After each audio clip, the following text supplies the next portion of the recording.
of the silent thieves of destiny is anxiety and fear. What anxiety does is that it reduces your thinking capacity. Okay, it reduces your creative capacity, and it only allows you to think within circles. It doesn't allow you to think outside the box. And so you have to take away everything that brings confusion. Listen, the mind is built in such a way that if it is well trained, it can bring you so much possibilities. But if you don't take time to train your mind, and this is one of the powerful tools, the people that don't believe in God, I don't know if they call them Buddhists or whatever, that is one thing they use: meditation. They sit, they keep quiet, they think about their problems, and they find solutions to it. My dear, listen, sometimes the solution is not in prayer. Paul said something in Philippians chapter 4. He said, be anxious for nothing, but in everything by prayer and supplication and with thanksgiving, let your request be known to God. Why? Because when you bring anxiety to the place of prayer, you begin to shift the capability of your mind somewhere and you focus on God. But God has made the solutions already. Every situation you are bombarded with, every mess you are caught up into, the solution lies within you, merely awaiting for your recognition of them.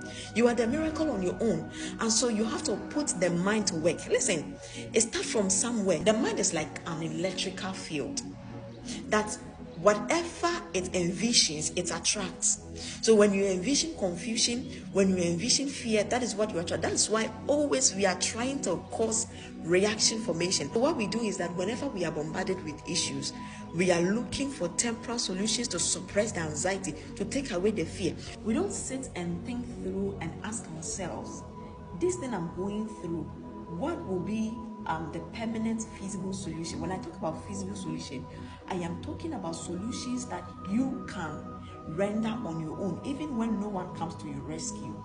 Okay, and that is how we should start training our minds to be. So most of the times what we do is reaction formation. For example, being born into a low-class family where finance is very difficult and you want to come out of poverty, but then you try the odd means. When I say odd means, maybe you want to sleep with men, you want to do multiple dating, you want to take the odd means, corruption, bribery, and all that, knowing that you are solving problem with another problem, and that will never get you out of problem. Okay, so whenever you are challenged, whenever you are caught up in a mess, the first thing you need to do is to stay calm.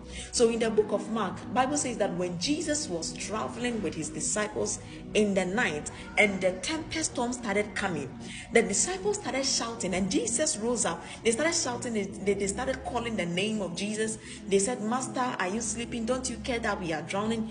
Immediately Jesus rose up. Bible says that Jesus asked them that, why are you shouting? Don't you have faith? So all this while, when they were shouting, they were busily shouting. The solution was with them. What was the solution? The solution was their faith. I am not saying your solution is faith, but what I am saying is that God has made you a solution, and that solution is merely waiting for your recognition. That is why sometimes in a place of prayer we are delayed.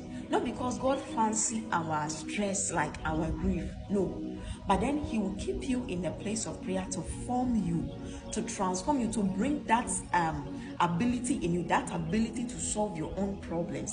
And this is one of the key things people have discovered, and now they are saying there is no God, because the moment you unlock that side of you, you will get to know that you have solution to almost all the problems you face in life.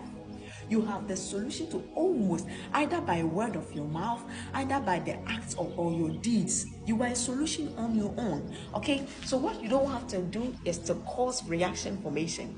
Another example of reaction formation is you trying to find excuses to why you didn't do something or why you did something, rather than finding permanent solution to eliminate that thing. My dear, fear and worry reduces your thinking capacity. It lets you think within circles. It doesn't allow you to think outside the box.